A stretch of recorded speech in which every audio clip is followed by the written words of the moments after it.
house sits on a hill at the west end of my town. It's small, it's full of rich old people, and its high school is 88% white. Most of the students have homes on Cape Cod that they flee to on breaks. My situation is not very different. I'm white, I don't have a beach house, but my family is financially stable. It's not a stretch to say that I, as well as many of my peers with whom I went to school, are privileged. This privilege manifests itself in many ways, but I wanted to focus on how privilege can exist in education and discussions about race. I have a particular memory from high school that sticks with me to this day. At this time, I was a junior in high school, enrolled in a U.S. history course that required a fair share of participation through class discussions.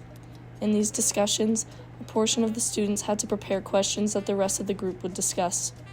The course covered 20th century U.S. history, including discussions of civil rights and feminist movements. As you can imagine, the 88% white group of kids formulated some rather interesting questions to fuel discussions about this topic. One specifically has given me pause since the day it was asked. The topic had shifted to hate crimes committed by the Ku Klux Klan when, as many students do when they are looking to ask the required number of questions to receive full marks of participation, a boy spoke up, asking the class, "What is one way that the Ku Klux Klan can spread their message without violence?" In other words, he asked how a hate group that is defined solely by white supremacist ideals could communicate these ideals in a somehow not hateful way. The question could easily be interpreted as sympathetic towards the KKK and its members.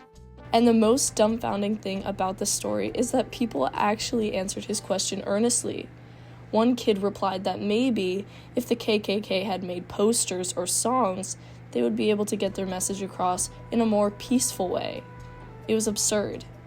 Now, this question was clearly terrible and completely out of touch with reality, but the reason I wanted to mention it is because it makes a profound statement on the deleterious effects that a lack of perspective has on our education.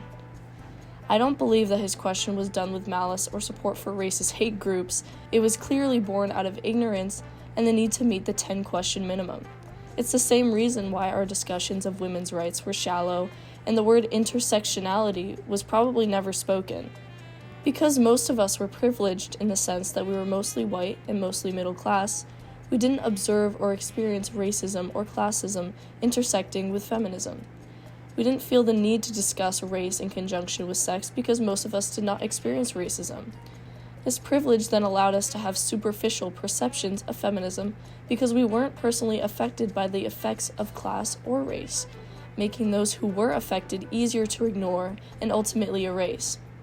This phenomenon extends past my own town.